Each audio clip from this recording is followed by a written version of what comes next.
Hello, hello, hello. Good morning. Happy Monday. Happy Monday, everyone. A beautiful Monday po dito sa Ontario, Canada. It's 11:47 a.m. I hope you are having a fantastic day. Oh my God, it's a perfect day. The sun is out. Pauwi pa lang ako. Tapos na ako mag-workout. Pawis na pawis sa kanina. Grabe. So, yes, my morning is amazing. Yes, I hope you too. So, good morning, good afternoon, good evening. Kung saan man po kayo sa mundo. I hope your day is amazing. You are happy, you are healthy, you are enjoying life. Diba? Talaga lang. Yes, so anyhow, it's Tita here, just connecting with you again. Maraming salamat sa aking mga followers diyan. Thank you, thank you, thank you. I really appreciate you guys. Thank you for engaging into my post, lalo na doon sa mga nagsishare sa aking mga post, okay? So thank you, thank you. Appreciate you guys. Yes, so anyhow, touching base with you again. Ano nga ba yung topic ko today? I forgot. Hindi ko na kasi makikita once na hinit ko yung live. Yeah, so anyhow, it's every time talaga na mag-go live ako, I always want to have something na we talk about para hindi naman yung parang ano lang, lalabas ka lang na wala kang tawag nun? Wala kang ini-aim, wala kang topic or yeah, paano ka paano ka makapag-inspire or what, you know?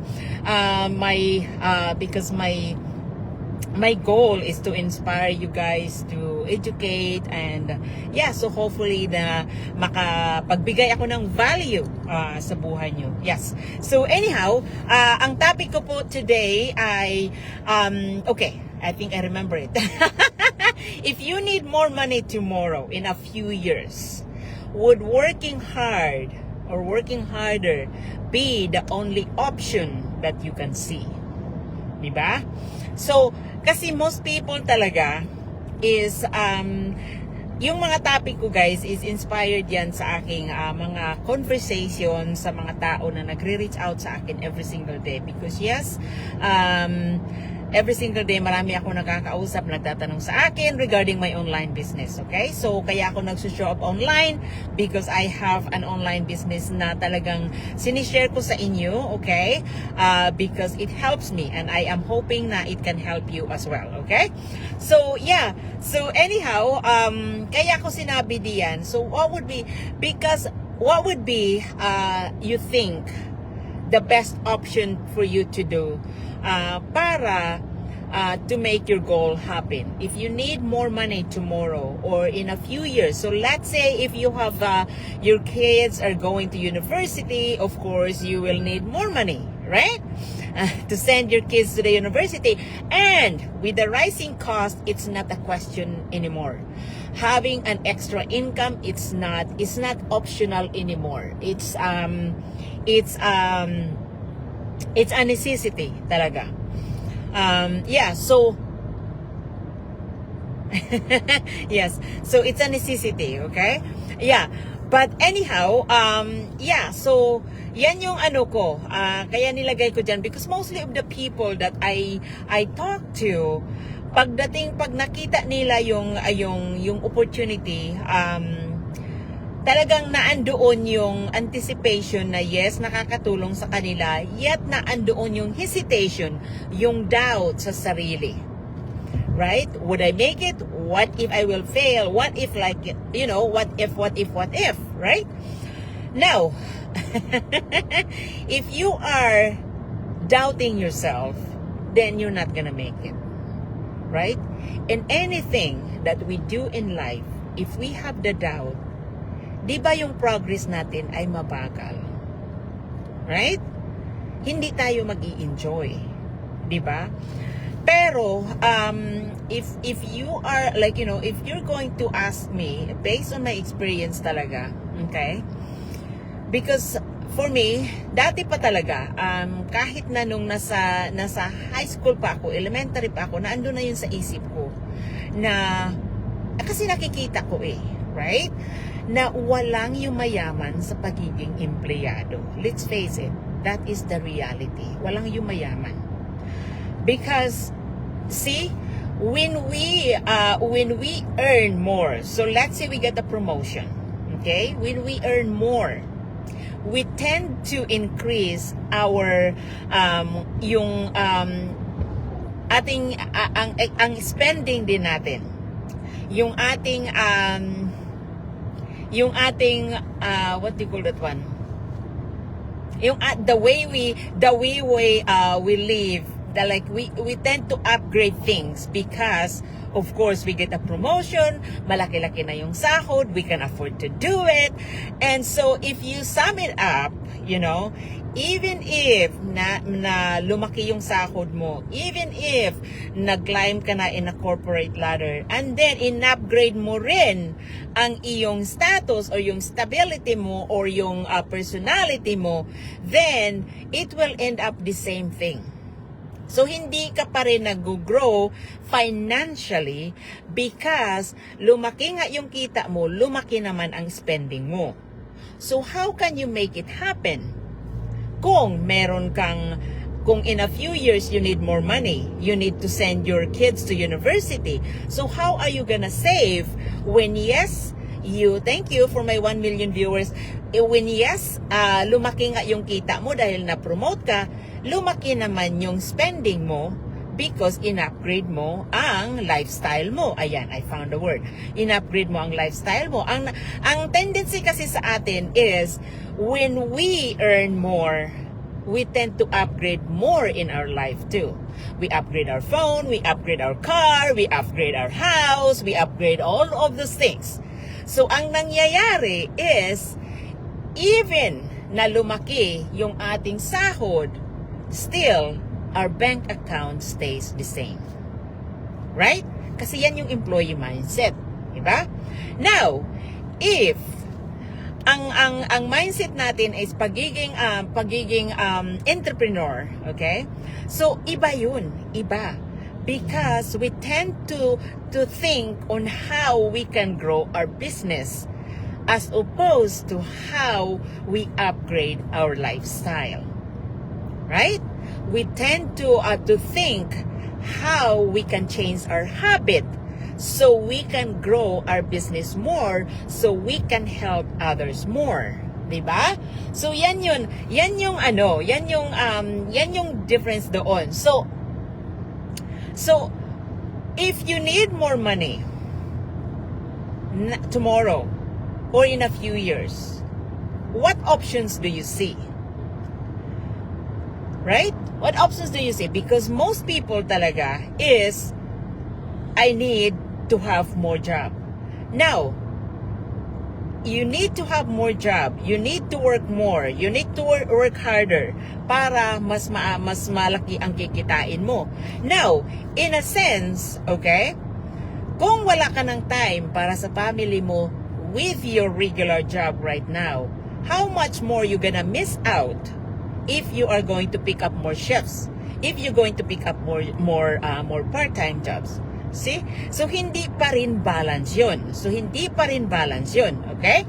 So, So, lumaki nga ang kita mo, nag-shrink naman yung availability mo for your family. Diba? So, kung ang goal mo is to earn more while staying committed or staying having more time with your family, so looking for another job or another part-time will not cut it, diba?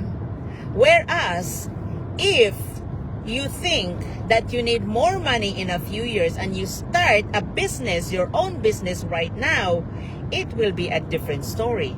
Because by the time you will need that money, you already have built up your business. So nasa sa atin yun, nasa mindset natin yun. Because for me, what I did is I built my online business. Habang ako ay busy sa aking full-time job noon. Okay, that was 4 years ago. Right? I built my online business on the side. So now, ang advantage ko is nagkaroon ako ng extra income, nag-grow ako personally, okay?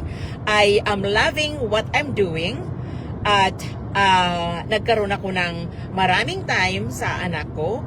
I am not working on the weekend anymore, okay? That's because I choose, okay? I choose to start a side hustle even if I was busy.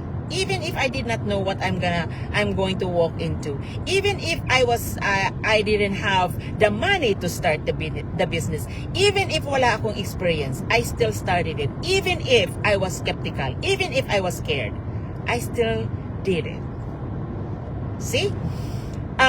So nasa sa atin yun, okay? So this is what I wanted to share, because I just spoke to someone today, and how many ladies did I spoke today na ganun pa rin, okay? So ganun pa rin ang mentality. It's hard to, we are here to guide you, we are here to help you. However, the decision will start with you. You have to have that willingness na I am done with my life. I am done with working for somebody else. I am done of missing out for my family. I am done of not having enough. You just have to know that you need more para mabago talaga ang sitwasyon. Danilo, thank you for watching. Para mabago ang sitwasyon. No, because if you are if you are not getting what you want right now, kung ano man yung ginagawa mo, if you keep doing the same thing tomorrow and a few years, hello po, good morning po, thank you for watching, thank you for tuning in. Kung hindi mo babaguhin right now, guess what? Tomorrow, in a few years, 5 years, 10 years from now, you are still in the same spot or worse. Diba? Now, yan lang po ang gusto ko na i-share sa inyo today, okay? Because, talagang, ano lang ako. Thank you for tuning in. So, I just wanted to share this one with you. So, nasa sa atin yun. It's how we talk, how we process things, okay? It's in our mindset talaga. Okay? Watching from Portland, Oregon. Oh, wow! Is it morning there in Oregon? It's 12 noon here po dito sa Ontario, Canada. I'm in Ontario, Canada. Thank you, Danilo. Thank you for watching. Yes. So, so yun lang po ang gusto ko na i-share sa inyo, because meron tayong choice. Every single day, meron tayong option. Every single day, we make choices. Tons of choices. Okay? So, if you think you need more money in a few years, picking up more shifts or doing a part-time job will not cut it at all. Because on top of you missing out more from your family just so you have extra income, pagdating ng tax season, papaluin ka ng tax niyan. Diba? Ganon yun. I remember before I was working in housekeeping, and at that time I was working in housekeeping, and then I have a friend, she was a manager in KFC. Okay, this was my conversation this morning too. She was a manager in KFC, so she asked me, okay, do you want a part-time job? So I tried KFC. Okay, so I did. Okay, and then so I worked there for a few months. Okay, now pagdating ng tax season, because of course I had an extra income, so my bracket went up a little bit. Okay, so nagbayad ako ng tax. And alam nyo ba, guys, okay, nagbayad ako ng tax that year. Okay, alam nyo ba, I counted it whatever I earn in KFC at that time, okay, whatever I earn on my extra job at that time, I paid them all to tax. It went straight to tax. So I was doing a calculation in my head, okay? So I work hard for extra hour. I was like, I was busy for that extra hour. I was spending more time outside of my family, outside of myself, and I end up earning nothing, as in zero. Because you know why? The extra income that I have in that part-time job went to tax. All of it. So what's the sense of picking up another job? Right? What's the sense? I would just rather enjoy my day. Right? If I knew. Right? But at that time, I did not know. Right? But this is the difference if you have your own business talaga. Because, yes, we earn more. We have extra income. But there are stuff that we can do, like, we can write off. So, kahit na lumaki yung income namin with our part-time job, or some of us, like, most of us still have like full-time job. Even na lumaki yung income with full-time job plus the extra income from the business, most of us still get a tax refund during tax season. Right? Because of the things that we can write off. Right? So, yes. So, yan ang gusto ko na i-share sa inyo. So, circle back to my topic. If you need more money, do you think picking up extra job or working more, longer hours is the only answer? No. For me, it's no. The smart answer would be to start your own business. I'm not saying this because I have my online business, but I am saying this because of my experience, because of what I have walked into. I am sharing this because it happens to me. Okay, so I hope I have inspired you guys. That's the only one that I want to share with you today. Thank you for tuning in. Maraming salamat, Danilo. And doon sa manonood ng replay, I appreciate each and every one of you. I hope I have given you value with this topic that I am discussing with you today. And I will touch base with you again later. Thank you. And you enjoy the rest of your week. Enjoy the rest of your day.